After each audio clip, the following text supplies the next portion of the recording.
ఏది ఏమైనప్పటికీ అన్న త్వరలోనే ఇరాన్ దేశానికి అధ్యక్షుడైతాడు, బాంబులు చుడతాడు.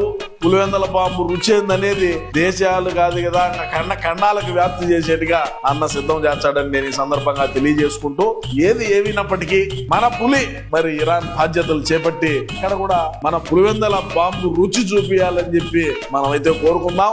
ఒరే సీమ, ఇరాన్ అధ్యక్షుడి కింద జగన్మోహన్ రెడ్డి గారి కన్నా చంద్రబాబు నాయుడు గారిని పంపిస్తే చాలా బాగుంటుంది. ఎందుకంటే మనకి స్వతంత్రం తీసుకొచ్చింది తెలుగుదేశం పార్టీ కదా, మనకి సెల్ ఫోన్లు కనిపెట్టింది చంద్రబాబు నాయుడు గారు కదా, మనకి సాఫ్ట్వేర్ కనిపెట్టింది చంద్రబాబు నాయుడు గారే కదా, మనకి గూగుల్ కనిపెట్టింది చంద్రబాబు నాయుడు గారు కదా, మనకి ఇక ఆంధ్రప్రదేశ్లో విమానాలు తయారు చేస్తున్నారు చంద్రబాబు నాయుడు గారు, లోకేష్ గారు, పవన్ కళ్యాణ్ గారు.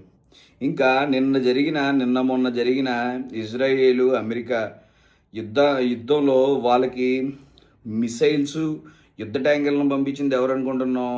మన చంద్రబాబు నాయుడు గారే. అది రేపో మాపో చెప్తారు. ఇంత అర్హతలు గల ఉన్న మన చంద్రబాబు నాయుడు గారిని కాకుండా మన జగన్మోహన్ రెడ్డి గారిని ఎందుకు పంపించడం?